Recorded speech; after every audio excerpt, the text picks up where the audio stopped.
Buenas tardes, muchas gracias.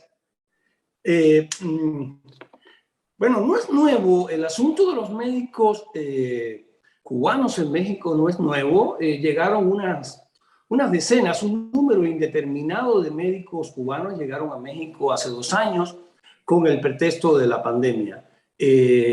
Así que no es nuevo. Lo que sí es nuevo es la contratación ya de manera oficial, porque aquello se planteó como una emergencia. Ahora el asunto es eminentemente político, es eminentemente, toca las relaciones de México con Estados Unidos, es un asunto incluso de seguridad nacional, porque México estaría violando un artículo, el artículo 2.3 del Tratado de Libre Comercio con Estados Unidos y Canadá, que plantea de manera categórica que no se puede contratar mano de obra esclava.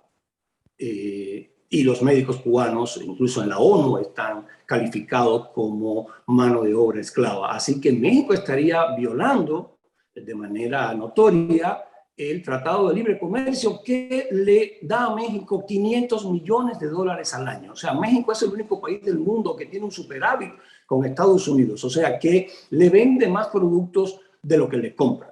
Entonces, México está metido ahí en un círculo vicioso.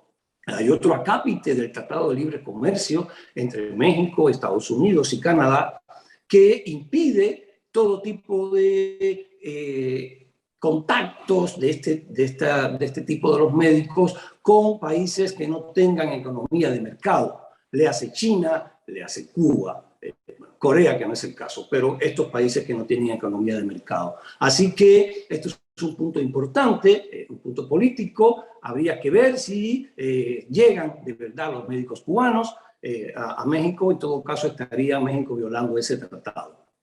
Eso en el aspecto político. ¿A qué país llegarían los médicos cubanos? Llegarían a un México con una inseguridad galopante. El presidente plantea que los médicos cubanos irían a ocupar 50,000 plazas que los médicos mexicanos no quieren ocupar porque son en zonas apartadas, en zonas inhóspitas, en la montaña de Guerrero, en Oaxaca, en lugares donde el Comando Norte de Estados Unidos tiene comprobado que es parte del crimen organizado. O sea, la tercera parte de México está copada por el crimen organizado. A esos lugares es a los que llegarían los médicos cubanos. El presidente mexicano ayer admitió aquí que hay un problema de inseguridad, que va a ver cómo lo resuelve para que tanto los médicos como los mexicanos puedan trabajar.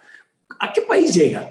A ver, México en este momento es un país en el que es asesinado un mexicano cada 15 minutos. Una mujer desaparece cada minuto en México. En 3 años de gobierno del presidente Andrés Manuel López Obrador, han asesinado a más de 120,000 mexicanos. O sea, es una cifra, ni siquiera Siria, ni siquiera un país en guerra tiene eso. A ese país llegarían los médicos mexicanos, los médicos cubanos a México. ¿Cómo el gobierno mexicano va a garantizar la seguridad de los médicos cubanos si es un país copado por el narcotráfico?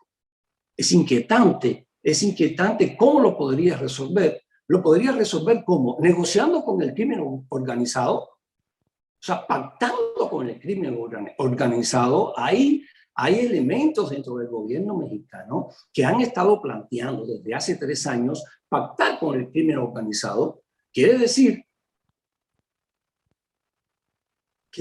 que los médicos cubanos, de llegar a México, estarían envueltos en este círculo infernal de negociaciones oscuras, ilegales a todas luces, entre algún elemento del gobierno que decida hacerlo con el crimen organizado, en el entendido de que respeten a los médicos cubanos. Solo tienes 1 minuto.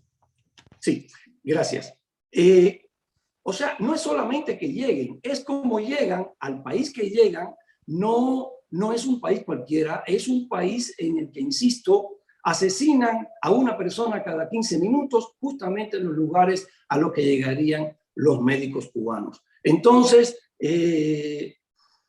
pobres médicos cubanos, la doctora Gisela hablaba de asaltos callejeros en Venezuela, en México es diferente. En México ayer en la carretera de Querétaro acaban de asaltar a 300 automovilistas a la vez, parece una película. En Puebla hoy acaban de asaltar a 200 automovilistas más. A ese México llegarían los médicos cubanos, copados por el narcotráfico, copados por los crímenes y violando el gobierno mexicano convenios con el gobierno de Estados Unidos. Gracias.